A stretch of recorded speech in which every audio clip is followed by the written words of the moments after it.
ഇത്ര വലിയ ആലോചന? മോള് പൈലറ്റായി വിമാനത്തിൽ ആകാശത്തോടെ ഇങ്ങനെ പറന്ന് നടക്കുന്നത് ഞാൻ സ്വപ്നത്തിൽ കാണുകയായിരുന്നു. മോളകത്തിരുന്ന് പഠിക്കുന്നുണ്ട്, ഒന്ന് നോക്കാൻ വേണേ. ആ നോക്കിക്കേ, പഠിക്കുവാണോ?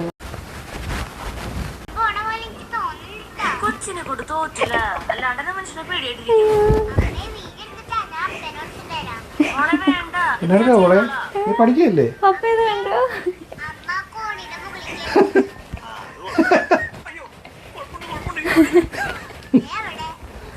ആ കൊള്ളാം.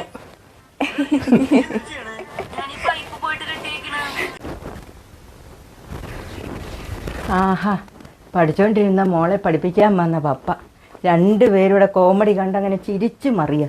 കണക്കിന് പോയാലേ മോള് പൈലറ്റ് അല്ല ആകാൻ പോകുന്നത്, കെട്ടുപൊട്ടിയ പട്ടം ഉണ്ടല്ലോ ഇതുപോലെ ഇങ്ങനെ കിടന്ന് ആകാശത്തൂടെ കറങ്ങും പൈലറ്റിന് പകരം. അന്നേരം മനസ്സിലായിക്കോളൂ. ഇരുന്ന് ചിരിച്ചോ ചിരിച്ചോ.